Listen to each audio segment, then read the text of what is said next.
And you know, if you talk to older people, and there are things that they say like, it goes by so fast. But you see, when you're in the moment of living life, when you're busy, you're trying to figure out my career, my family, my bills, you know, you're just day to day, all you're doing is just what you have to do, It's like you get tunnel vision in sorting life out. That when you run into something like this, it's almost like running into a wall, and it wakes you up and you're like, I could die. Like I could die. You know, I could die and none of this will matter. So that's something that I had been practicing for a while. For me, it took a long time to be able to see, even in the things that look like this, someone did this to me. They still, if I want to work it out and shift and come out of that state and become a better person and grow, it has to be for me to take the responsibility of that event, that issue, that whatever it is, so that I can shift my mentality out of it. Even my doctor has said that I have made it so much easier because I have, and it's not a toxic positivity outlook of like, everything is wonderful. It's not that. But because I'm not in the victim place, we are actually working really well together. So if my doctor tells me something, I'm very proactive. I do my own research. I ask her questions and we figure out like what's working best. And so that has been the easiest way to track that, to see that I'm not burdened by this diagnosis. It's something that I've learned in just like experiences of life. When something, I'll say something bad, or when something challenging happens, if you look at it that's like it's something that's happening to you, it's very easy to start feeling sorry for yourself. And with something like this, it's a very out of control feeling because something was developing in my body without my knowledge. If I had looked at it and said, oh my God, this is something that's happening to me, I would very easily get into a victim mentality and start to really take on the negativity of this. So then, when I look at it that way, I'm able to take responsibility for it easier and start to really take the steps that would help me get through it. So for me, this has actually helped deepen my spiritual walk. Maybe this wouldn't be shocking to other people, but for me it is. Prayer has become a very central part of my life. And I've always had a relationship with God. Even when I left the church, I always say I left the church, but I didn't leave God. But it's just the concept of that Christian God in some ways just was not my vibe. But now, the ritual of prayer has become something that I wasn't doing before, and I have started doing ever since the diagnosis. And it's because that taking time out of the day, at the beginning of the day, at the end of the day, even sometimes in the midst of the day, to just sit in quiet and talk to God in a particular way has really been so grounding. This I have appreciated. It's a very internal, very intimate type of praying style. And I discovered something called novenas, which is 9-day prayers. It's like you have a particular prayer request and you pray the same prayer for 9 days. And that in itself is something that has been also very good, because it's like I take an issue, I pray about it for those 9 days, I let it go, and I say it's in your hands. So that has been very interesting. I've been questioning whether this means that I'm coming back into Christianity. I don't think I could ever go blindly. And maybe it's also, like I was saying earlier, having the experience of knowing that there are some things that you'll never know the answer to. Even those people who carry religion with such certainty, are we really sure that that's how it is in the afterlife? Everybody's feeling like they're right. Like Muslims feel like they're right with the concept of Allah. The Jews feel like they're right with the concept of Yahweh. Christians feel, so which one is it? So one of the funniest things that I realized about life is even those really tough moments have very beautiful moments. And I feel like that's the weird dichotomy of life, is like there's beauty in pain and pain and beauty, and they seem to always flow into each other. So for example, we're at the age now where our parents are getting older, right? And I had mentioned that I've seen people lose their parents. When you see the grief of the loss of someone who's close to you, and you see how deeply that grief is held.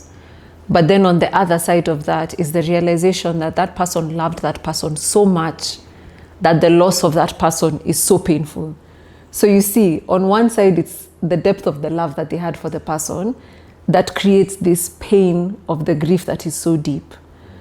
There's beauty in the fact that you can love someone so much that losing them is this painful. Do you see? I also feel like, you know how you can't know short without knowing that there's tall that exists. You can't know cold without knowing hot. Things in this world tend to be dualistic, and they sort of define each other. I feel like you can't fully know life if you're not holding the concept of death or understanding death. Which is why if you hear people who talk about a near-death experience, they say that you can, that clarity in the moment of facing death, that aliveness is like nothing else. And I think when we try to separate ourselves from death, we're doing ourselves a disservice, because only in being able to understand death is a reality will you be fully able to live your life. Because you understand this, like we're saying, we're on borrowed time. This is a, what did you call it, a chronic? Yeah, it's a terminal illness, yes, a terminal illness. And I think we did ourselves a disservice, because even when you hear about Kikuyu culture, you know, and how the way that they would interact with the dead, not even just like the dead bodies, but even the dead as people who have the gomi, they've slept, you know, they've just slept, but they still carry death like it's a part of life.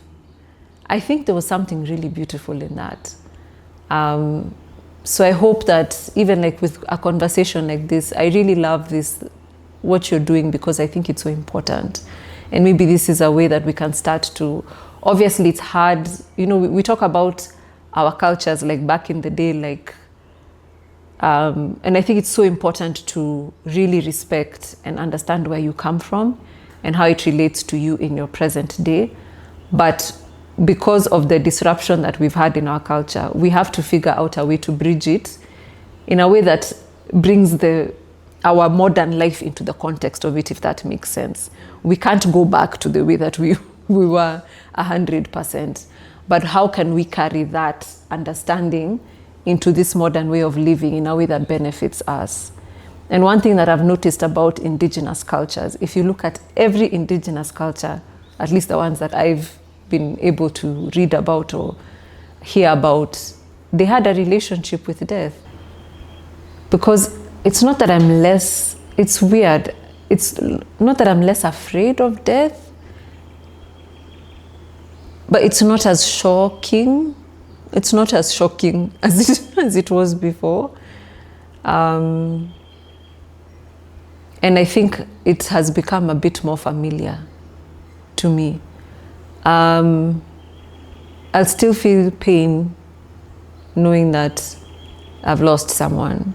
And actually, the Tata that I lost, my aunt, she's the one I'm named after.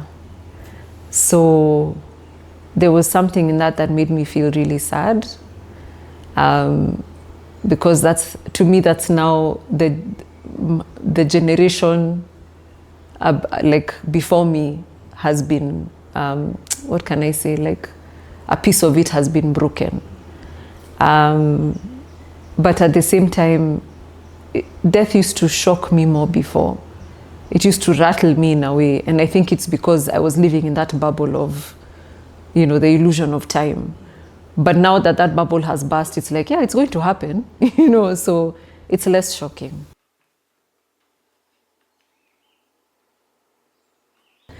So rather than asking God, why me? What I try to do is frame this in, how do I want to get through this? How do I want to carry this? What kind of person do I want to be at the end of this?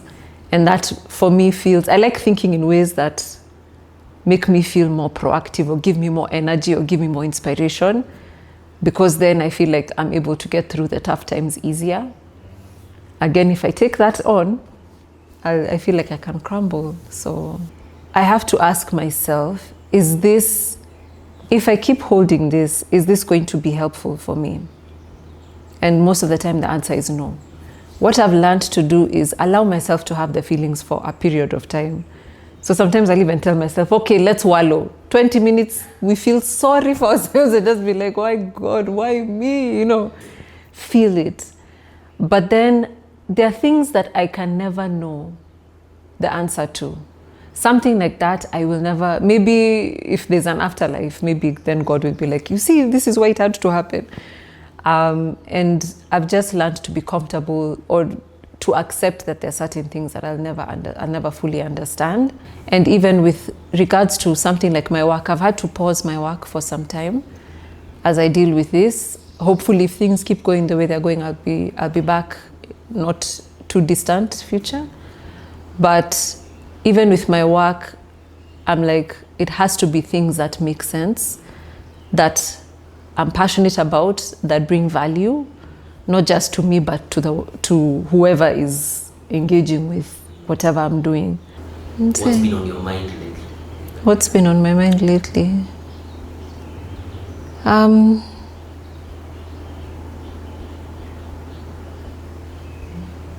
I think one of the things that I was a very big proponent for, I wouldn't say a hedonistic lifestyle exactly, but like a very self-centered way of living. And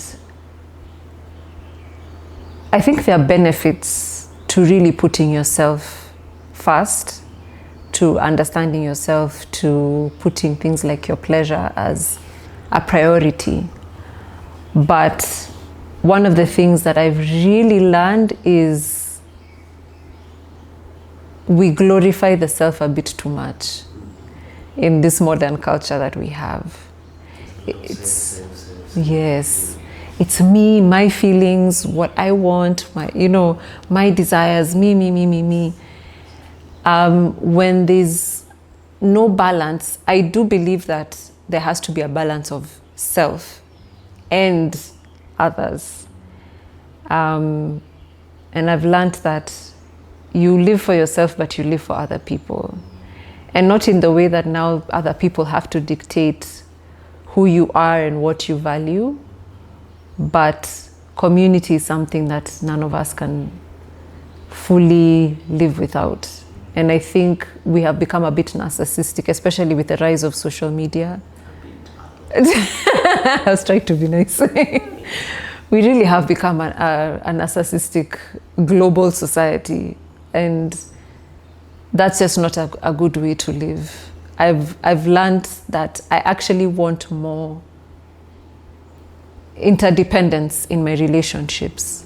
So that means that it's balance. I'm independent, but I'm also dependent on others. They're independent, but they're also dependent on me. And I think that's a better way to live.